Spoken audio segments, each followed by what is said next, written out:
ఈ వచనం కనిపించింటే వాడికి 7 మంది యెహోవాలను చూపిస్తున్నాయండి. నీ ఇష్టం వచ్చినట్లు చెప్పి పూటకో విశ్వాసాన్ని మారుస్తుంటే నిన్ను నమ్మిన విశ్వాసుల పరిస్థితి ఏంటండి? కొంపలారిపోతున్నాయి నిన్ను నమ్మితే.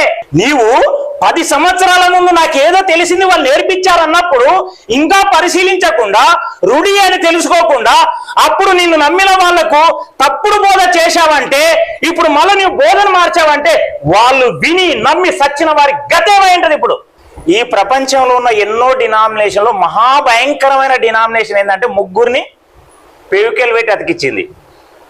ఏందది? త్రిత్వం. కానీ ఈ త్రిత్వాన్ని కంప్లీట్గా డెడ్ చేయాలంటే ఈరోజు సబ్జెక్ట్ వినాలి. కూడి వచ్చిన జీవం గల దేవుని సంఘం, మీ అందరికీ మన ప్రభు అయిన యేసుక్రీస్తు వారి శ్రేష్టమైన నామములు శుభములు వందనములు తెలియజేసుకుంటున్నాను. తక్కువ సమయం ఇచ్చాడన్నా, కాకపోతే చాలా వండర్ఫుల్ సబ్జెక్ట్ చెప్పాలని చాలా ఆశతో ఉన్నా. ఒకవేళ ఎవరికైనా ట్రైన్లు తప్పిపోతే వెళ్ళిపోండి, ఆటోమేటిక్ చెప్పకుండా లేచిపోండి. కానీ ఇంకో విలువైన సంగతిని మాట్లాడాలనుకున్నా. ఎందుకంటే మనం అపోస్తల బోధ పౌలు అంటున్నాం కదా. పౌలు చనిపోయే లోపల ఎన్ని సంఘాలు స్థాపించాడు? లెక్కలేనని ఆయా ప్రాంతాల్లో. మనం చేస్తే మన సంఘంలో చెప్పేటోడు లేడు. మళ్ళీ ఏ బోధ చేస్తున్నాం మనం? సత్యం. అందుకే ప్రతి చోట ఒక్కొక్క సంఘాన్ని స్థాపించాలని మాట్లాడుకున్నాం. అది మధ్యరాత్రి మాట్లాడుకున్నాం 2 గంటలు. అది టైం ఉన్నప్పుడు చాలా జాగ్రత్తగా మనం డిసిజన్ తీసుకున్నాం. అది ప్లాన్ ఎట్లా అని అన్నకు కూడా ఇచ్చాను, ఆ ప్లాన్ ఎట్లుంటుందో. ఎందుకంటే నేను ఆర్మీలో ఉన్నప్పుడు సక్సెస్ అయింది, ప్రజెంట్ నా క్లాస్మేట్లతో కూడా సక్సెస్ అయింది. అది చూస్తే భారం చిన్నది, పరిచర్య పెద్దది అయిపోతుంది. అది చాలా స్పెషల్ డే పెట్టుకుందాం మనం.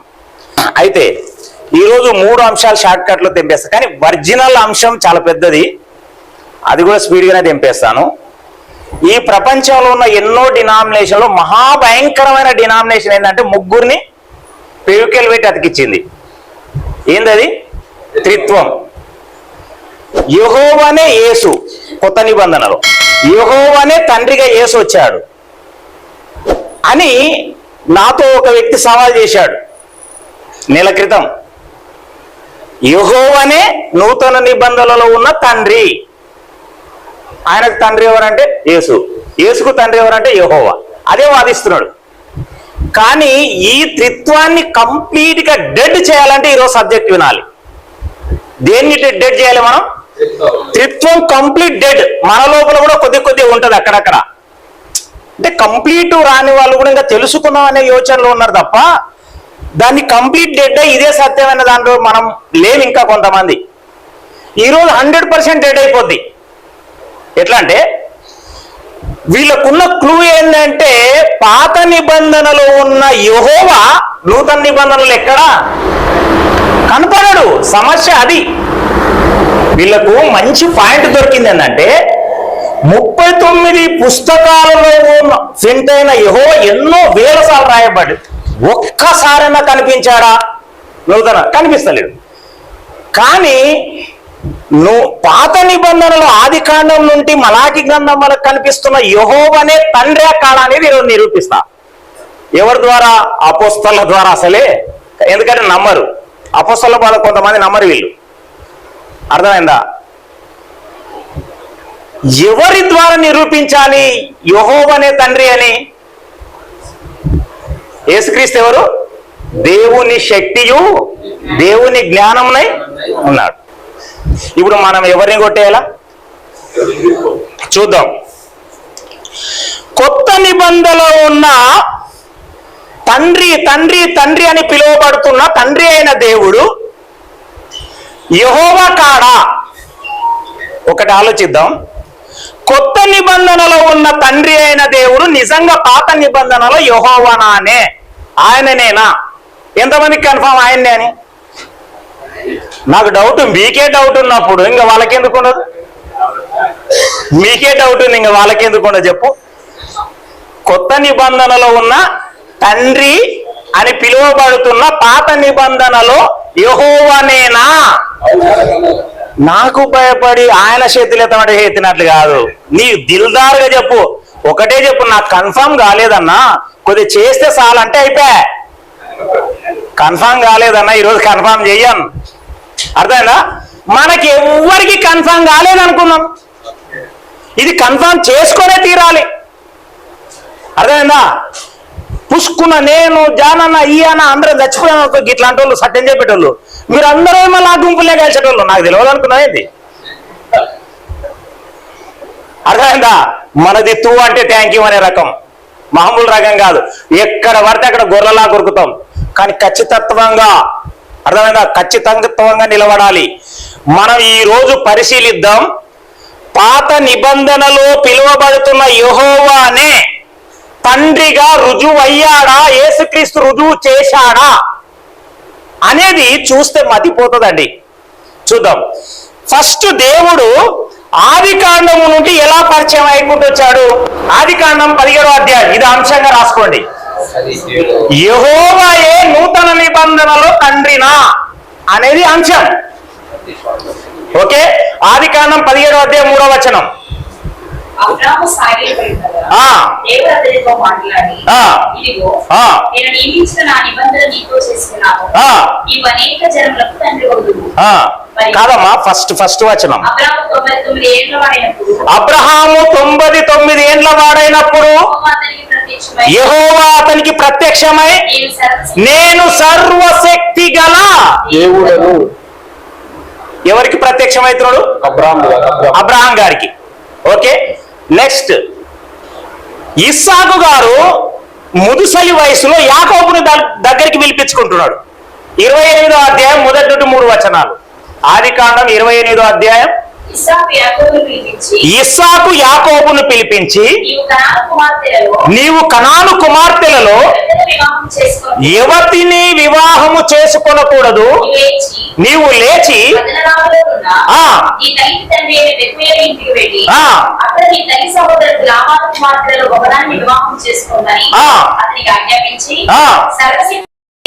సర్వశక్తి గల దేవుడు నిన్ను ఆశీర్వదించి, ఇక్కడ ఏమంటున్నాడు? ఎవరితో చెప్తున్నాడు? ఇస్సాకు అబ్రహాము గారికి డైరెక్ట్ చెప్పాడు. ఇస్సాకుకు డైరెక్ట్ నేను సర్వశక్తి గల వాడను అని చెప్పలే. కానీ చెప్పకపోతే ఇస్సాకు గారు యాకోబుకి ఎందుకు చెప్తాడు? కానీ ఇస్సాకు ఏం చెప్తాడు తెలుసా? 26వ అధ్యాయం 2వ వచనం. 26వ అధ్యాయము 2వ వచనం. అక్కడ యెహోవా అతనికి ప్రత్యక్షమై,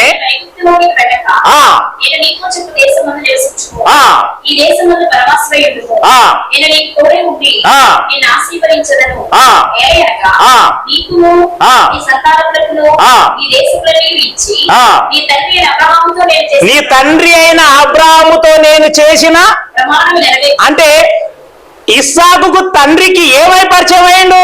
ఇస్సాకు, ఇక్కడ ఇస్సాకు గారికి నేను సర్వశక్తి గల దేవుడు అని పరిచయం అయితలేడు, నీ తండ్రి అయిన అబ్రహాముకు అంటాడు. ఇస్సాకు తండ్రి అయిన అబ్రహాముకు ఏమైనా పరిచయం అయ్యాడు? సర్వశక్తి గల దేవుడు. అది మైండ్ లో పెట్టుకొని యాకోబుకి ఏం చెప్తున్నాడు? సర్వశక్తి గల దేవుడు ఇలా పరిచయం అయ్యాడు, ఇలా మన తండ్రికి అన్ని చెప్తున్నాడు. ఇప్పుడు యాకోబు ఎవరికి చెప్పాలి? ఏసేపుకు చెప్పాలి. ఎవరికి చెప్పాలి? ఐగుప్తుకి వెళ్ళారు కదా, 48వ అధ్యాయం 1 నుండి 3వ వచనం వరకు చదవండి. ఆది కాండం 48వ అధ్యాయం 1 నుండి 3వ వచనం వరకు.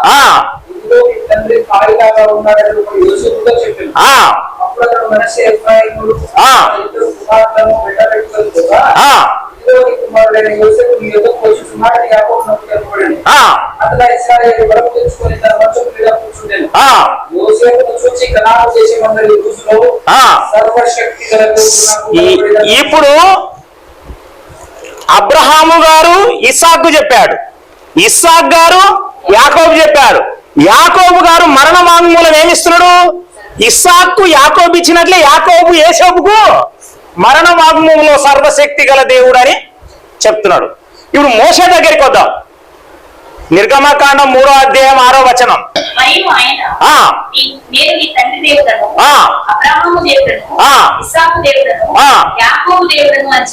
ఇక్కడ వినండి బాగా. ఏమైనా ఇబ్బంది అనిపిస్తుందా? ఎవరికైనా నిద్ర వస్తుందా? నిద్ర రాణిస్తేగా మనం మోస్ట్ డేంజరస్ ఫెలో. మనం నిద్ర ఎవరు రాణిస్తాం? బకెట్ నీళ్లు తెచ్చి నెత్తిన పోసి చెప్తాం పాఠం. వినండి, ఇప్పుడు ఫస్ట్ మోషే గారికి దేవుడు ఎలా పరిచయం అవుతుందో తెలుసా? నీ తండ్రి అయిన అబ్రహాము దేవుడను, ఇస్సాకు దేవుడను. ఇప్పుడు అబ్రహాము, ఇస్సాకు, యాకోబు దేవుడే మోషేతో మాట్లాడుతున్నాడు. ఇప్పుడు అంటే ఎవరిద్దడు? సర్వశక్తి గల. ఇప్పుడు 6వ అధ్యాయం 3వ వచనం చూడండి. 6వ అధ్యాయం 3వ వచనం అట్లే పెట్టండి. 6వ అధ్యాయం 3వ వచనం అట్లే. 3వ అధ్యాయం 15వ వచనం చూడండి. అంటే నేను స్పీడ్కి వెళ్తున్నా, 13 నుండి 15 వరకు చదవాలి. యాక్చువల్లీ స్పీడ్ వెళ్తున్నా నేను. 13 నుండి 15 వరకు ఏముంటది అంటే, ప్రభువా ఒకవేళ నేను ఇజ్రాయెల్ని విడిపించగానే ఐగుప్తు పోతే నేను ఏమని పరిచయం చేయాలన్నప్పుడు సందర్భం అది. దేవుడు అన్న తర్వాత కింద 15 నీ పితరుల దేవుడైన యెహోవా అబ్రహాము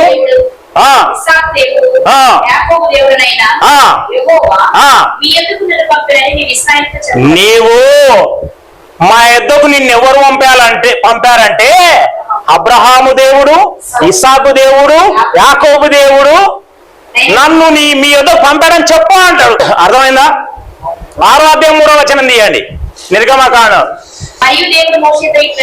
మరియు దేవుడు మోషతో ఇట్లా నేనే ఫస్ట్ పరిచయం మోషకు ఏ పేరుతో? ఇప్పుడు సర్వశక్తి గల దేవుడనని పరిచయం అవ్వట్లేదు.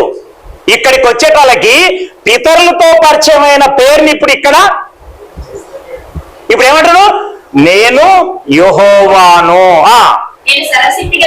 నేను సర్వశక్తి గల దేవుడనని పేరున అబ్రహాము, ఇస్సాకు, యాకోబులకు ప్రత్యక్షమైతే నేను మీ పితరులైన అబ్రహాం, ఇస్సాకు, యాకోబు దేవుళ్ళకు సర్వశక్తి గల దేవునిగా ప్రత్యక్షమయ్యాను. కానీ యెహోవా అనే నామముతో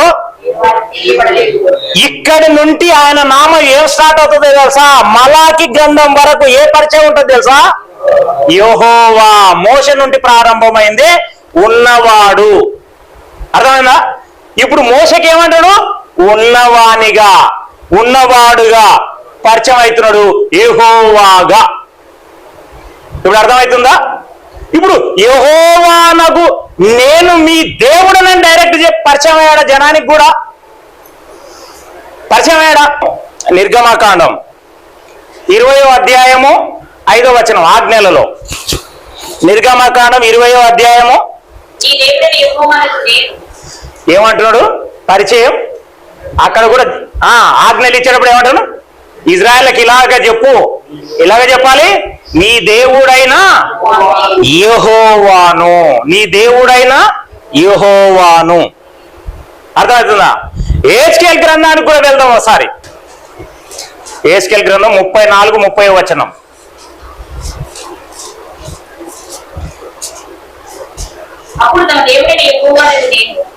ఏమంటున్నాడు? తమది ఎవరి దేవుడు అంట? ఇజ్రాయేల్ దేవునిగా చూస్తూ చెప్తున్నాడు, తమ దేవుడైన. ఇప్పుడు మనం స్టార్టింగ్ ప్రశ్న ఏం తెచ్చుకున్నాం?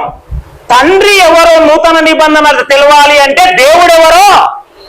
ఇప్పుడు దేవుడు ఎవరని పరిచయం అవుతుంది మొత్తం పాత నిబంధన. దేవుడు ఎవరు? యెహోవా. ఆది కాండం నుండి మలాకి వరకు దేవుడు ఎవరు అంటే ఏ పేరు, ఏ నామాన పరిచయం అవుతుంది? యెహోవా. యెషయా గ్రంథం 43వ అధ్యాయం 3వ వచనం. యెషయా గ్రంథం 43వ అధ్యాయం 3వ వచనం. యెహోవానగు నేను మీకు దేవుడను, ఇజ్రాయేలు పరిశుద్ధ దేవుడనైన నేనే. అక్కడ 15వ వచనం. యెహోవానగు నేనే మీకు పరిశుద్ధ దేవుడను. యెహెజ్కేలు 34-30 వచనం.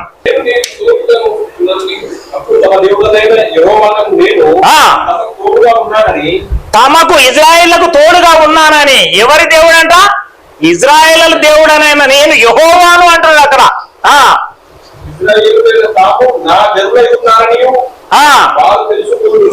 ఇక్కడ కూడా ఏం పరిచయం చేపిస్తున్నాడు? హోషేయ గ్రంథం 13వ అధ్యాయం 4వ వచనం.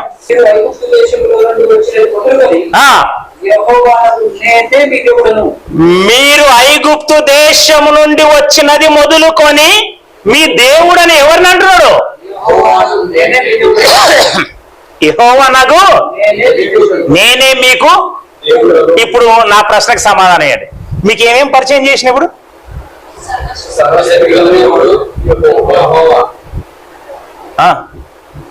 ఫస్ట్ ఎవరు పరిచయం అవుతున్నారు ఇప్పుడు ఇజ్రాయేళ్ళకి? యెహోవా తనంతట తాను పరిచయం అవుతున్నాడు. ఇప్పుడు భక్తులు ఏమంటున్నారు చూద్దాం. ఇప్పుడు భక్తులు నా దేవుడు యెహోవానేనా అంటున్నారా లేదా చూద్దాం. దేవుడైతే మీ దేవుడనైన యెహోవా నాకు నేను అంటున్నాడు. అర్థమైందా? ఇప్పుడు భక్తులు అంటున్నారా ఇండివిజువల్ గా నా దేవుడైన యెహోవా అని?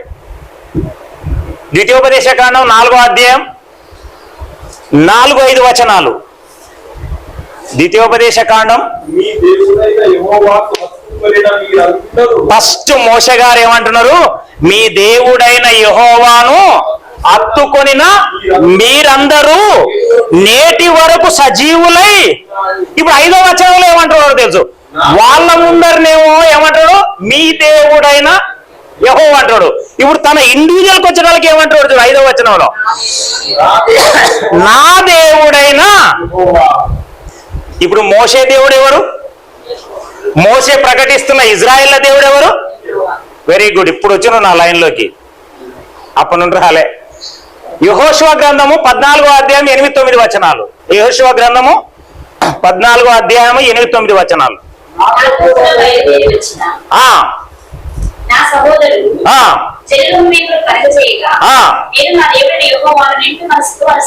ఎవరంటున్నారు ఈ మాట? ఏ సందర్భంలో? పాలు తేనెలు ప్రవహించే దేశాన్ని పరిశీలించి రమ్మని పంపినప్పుడు అందరూ భయపడిన యథార్థంగా తన దేవుని ముందర ఇతడు ఒప్పేసుకున్నాడంట. 9వ వచనం.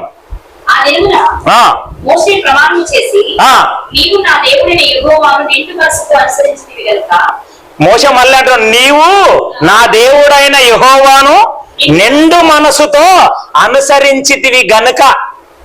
అర్థమైందా? ఇప్పుడు భక్తులు అంటుండ్రు ఇండివిజువల్ గా నా దేవుడు నా దేవుడు అని.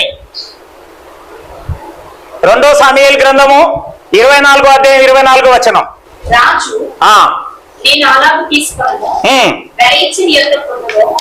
అరౌనా రాజు దగ్గరికి కళ్ళము నాకు తీసుకోవడానికి దావీదు పోతే తీసుకోవకనే నీతోన పుక్కడికి తీసుకున్నాయి నా తండ్రికి నా దేవునికి ఇవన్ నీతోన వెలబెట్టి కొన్నవే ఇస్తానని పైసలు పెట్టుకుంటున్నాట. వెలబెట్టి ఏమంటున్నాడు?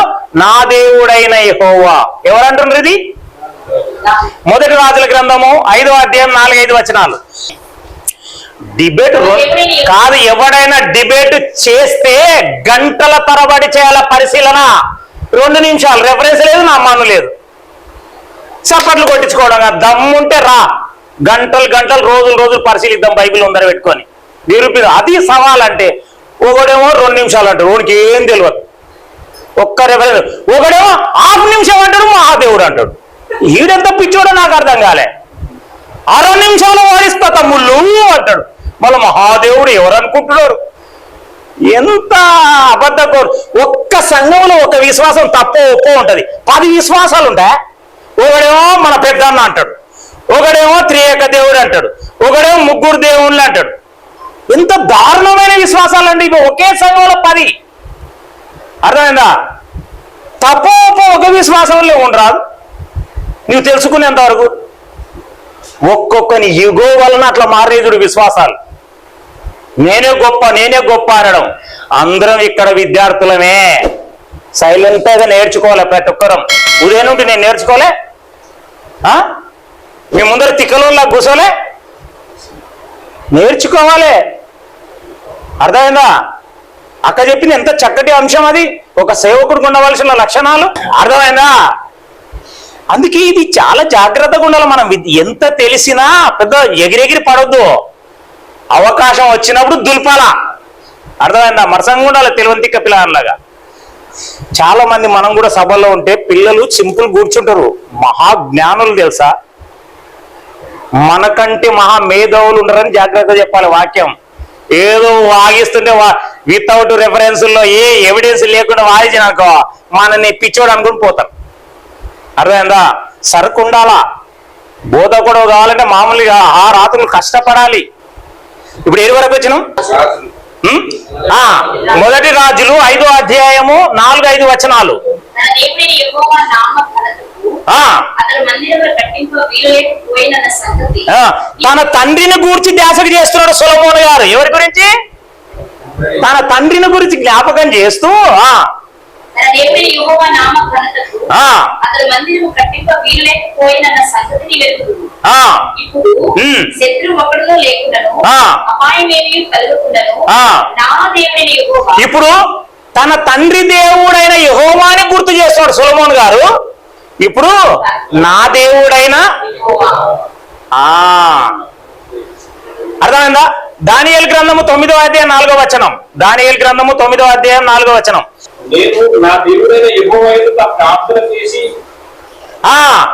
నేను నా దేవుడైన యెహోవా ఎదుట ప్రార్థన చేసి. ఎవరి ఎదుట ప్రార్థన చేస్తారంట? తన దేవుడైన. నా దేవుడు అంటున్నాడు. ఇక్కడ భక్తులు నా దేవుడైన యెహోవా అంటున్నాయి, మీ దేవుడైన యెహోవా అంటున్నారు. అర్థమా? ఎజ్రా 7వ అధ్యాయం 28వ వచనం. టక్కున చదువునా. ఎజ్రా అంటే నా దేవుడైన యెహోవా నాకు తోడుగా ఉన్నది గనుక నేను బలపరచబడి. అర్థమవుతుందా? ఇక్కడి వరకు ఇప్పుడు మొట్టమొదట ఇజ్రాయేలుకు దేవుడు తనను పరిచయం చేసుకోండి. ఏమని? మీ దేవుడనగు యెహోవాను అన్నాడు. ఇప్పుడు భక్తులు ఏమంటున్నారు? నా దేవుడైన యెహోవా, మీ దేవుడైన యెహోవా. ఇప్పుడు భక్తులు ఏమంటున్నారు తెలుసా? ఒక భక్తుని దగ్గర మొదటి సమూయేలు గ్రంథం 12వ అధ్యాయం 19వ వచనం. సమూయేలుకు ఇట్లనిది, రాజును నియమించమని మేము అడుగుట చేత మా పాపములన్నిటిని మించిన కీడు మేము చేసితిమి. కాబట్టి మేము మరణము కాకుండా నీ దాసులమైన మా కొరకు నీ దేవుడైన యెహోవా. మేము మరణము కాకుండా, ఇజ్రాయేల్ అందరూ మేము మరణం కాకుండా నీ దాసులమైన మా కొరకు నీ దేవుడైన. ప్రజలు కూడా ఏమంటున్నారు? నీ దేవుడైన యెహోవాను. ఎన్ని క్లియర్లు అయినాయి? నా దేవుడేమో నేను మీ దేవుడనని చెప్పాడు. భక్తులు నా దేవుడవైన యెహోవా అని చెప్పుకున్నారు. భక్తులు మీ దేవుడైన యెహోవా అన్నారు. ప్రజలు మీ దేవుడైన యెహోవా అని మా కొరకు ప్రార్థించామన్నారు. అర్థమైందా? అందరూ కలిపి మాట్లాడుకున్న మాటలు 2 వచనాలు చూద్దాం. ద్వితీయోపదేశకాండం 5వ అధ్యాయం 2వ వచనం. ద్వితీయోపదేశకాండం 5వ అధ్యాయం. అందరూ కలిపి భక్తుడు, దేవుని భక్తుడు, ప్రజలు కలిపి మన దేవుడైన యోరేబులో మనతో చేశాడు. 6వ అధ్యాయం 4వ వచనం. మన దేవుడైన యెహోవా అద్వితీయుడైన. కింద అట్లే అమ్మా ఆ వచనం కూడా చదవండి. అక్కడనే మన ఇప్పుడు చదివారు కదా 6, 4, 5 వచనాలు కంటిన్యూ అండి. నీ పూర్ణ హృదయముతోను, నీ పూర్ణాత్మతోను, నీ పూర్ణ శక్తితోను. చూడు, మన దేవుడు అంటేనే మళ్ళీ నీ దేవుని ఎలా నీవు ప్రేమించాలి? పూర్ణ హృదయముతో. ఇప్పుడు మీరు ఇది చాలా పెద్ద సబ్జెక్టు, చాలా స్పీడ్ వెళ్ళాను ఇన్ని రెఫరెన్స్లతో. అంటే వింటూ మీరన్నా కావాలి, చెప్తూ నేనన్నా కావాలి. అంత పెద్ద సబ్జెక్ట్ ఇది. కానీ అన్ని యెషయా గ్రంథం 60, 16 కానీ 37 ఇవాళ చెప్తలేను, ఇంకా ఆపేస్తా. చాలా ఎక్కువైంది. మీకే ఆశకు వస్తుంది. రాసి చేతులు పోతున్నాయి, వింటి చెవులు పోతున్నాయి. ఇది మొదలే మైక్లేన్ సౌండ్. అర్థమైందా? ఇప్పుడు కొత్త నిబంధనలో ఉన్న తండ్రే దేవుడు యెహోవా అని తెలుసుకోవాలంటే మనం ఎవరిని పరిశీలించాం? ఇప్పుడు సర్వస్వంలో దేవుడు ఎవరిని పరిశీలించాం? చెప్పండి గట్టిగా. ఏం అస్థిపంజరం నవ్వుతుందా ఏడుస్తుందా? అక్కడ సౌండే వస్తలేదు. భక్తులైనా, రాజులైనా, యాజకులైనా, ప్రవక్తలైనా ఎవరిని దేవుడు అన్నారు? ఇజ్రాయేలీలు, యూదులు, భక్తులు, రాజులు, యాజకులు, ప్రవక్తలు, దీర్ఘదర్శులు, వీళ్ళందరూ ఎవరిని దేవుడు అన్నారు? పాత నిబంధన మొత్తంలో. ఇప్పుడు రాండి, కొడితే త్రిత్వం పోయి పాతాళాల్లో కలవాలా? ఇప్పుడు కొడితే ఒక రెఫరెన్స్ తో అంటున్నారు కదా, పాత నిబంధనలో ఉన్న యెహోవా కొత్త నిబంధనలో తండ్రి కాడంటారు కదా. ఇప్పుడు కొడితే రివర్స్ కౌంటర్, దమ్ముంటే జ్ఞానం ఉంటే వాళ్ళు నాకు నా యావత్ ఆస్తిని అమ్మి వాడి కాలం ముందు పెడతా నేను. ఇది సవాల్ అంటే, నీవు ఇన్ని రెఫరెన్స్లతో నిరూపించు దమ్ముంటే.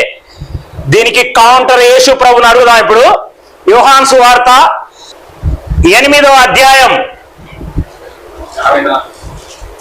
54 కాదు 52 యూదులు ప్రశ్నిస్తున్న కానీ రండి. 52లో ఉందా యూదులు అని? 52నేనమ్మా. యోహాను సువార్త 8వ అధ్యాయము 52 నుంచి 54 వచనాల వరకు. బాగా చూడండి అందరూ బైబిల్ తెరిచి. అందుకు యూదులు, నీవు దయ్యము పట్టిన వాడవు ఇప్పుడు ఎరుగుదుము, అబ్రహామును ప్రవక్తలను అయినను ఒకడు నా మాట గైకొనిన ఎడల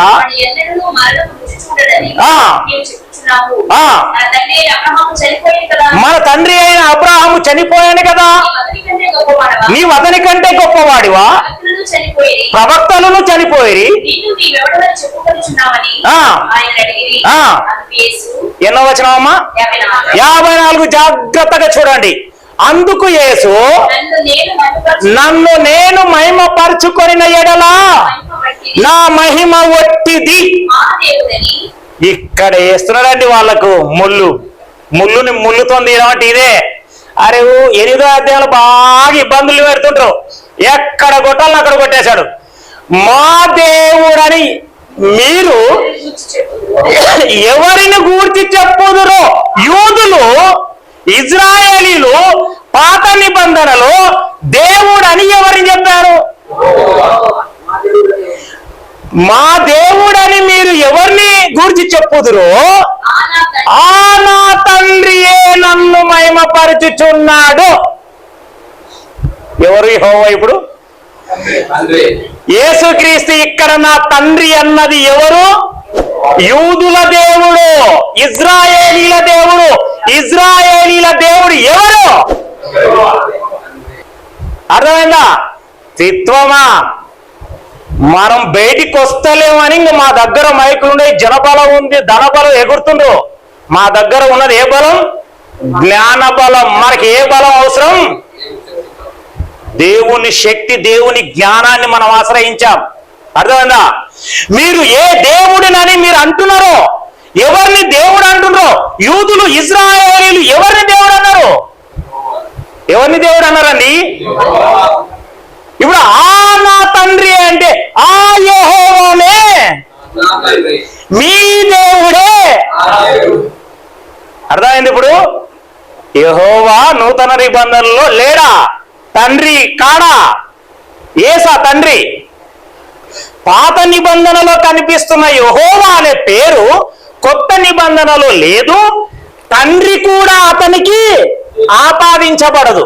కొత్త నిబంధనలో తండ్రి అని పిలుస్తున్న ఆ పేరు పాత నిబంధనలో ఉన్న యెహోవాకు ఆపాదించకూడదు అంటారు అర్థజ్ఞానులు. యేసుక్రీస్తే అంటారు, మీరు ఏ దేవుడని ఎవరిని గురించి నాతో చెప్తుండ్రో ఆ నా తండ్రియే నన్ను మహిమపరుస్తుందంటే యూదులు ఇజ్రాయేలీలు యెహోవానే దేవుడు అన్నారు. పాత నిబంధనలో రాజులైనా, యాజకులైనా, దీర్ఘదర్శులైన, ప్రవక్తలైన, భక్తులైన, ఇజ్రాయేల్ యూదులైనా దేవుణ్ణి యెహోవా అన్నారు. ఆ యెహోవానే యూదులకు దేవుడు, ఆయననే యేసుక్రీస్తుకు తండ్రి. ఏమైనా డౌట్ ఉందా? అర్థమైందా లేదా? ఓకే, ప్రార్థించుకుందాం. ప్రేమ నమ్మకం కలిగిన మా పరలోకపు తండ్రి, కొన్ని నిమిషాలు మీ పిల్లల ద్వారా తండ్రి, మీ పిల్లలకు చక్కటి మీ లేఖనాధారాలతోనైనా రుజువు చేశాను నాయన. అవును తండ్రి, సత్యవాక్యాన్ని మీ సన్నిధిలో మాకిచ్చి ఇంతగా ఆత్మీయంగా బలపరిచినందుకు వేలాది స్తుతి స్తోత్రాలు చెల్లిస్తూ ఈ ప్రార్థన మీ ప్రియకుమారుడు లోకరక్షకుడు మా ప్రభువైన యేసుక్రీస్తు వారి శ్రేష్టమైన నామములో మీకు సమర్పించి వేడుకుంటున్నాను పరమ తండ్రి. అందరికీ వందనాలు.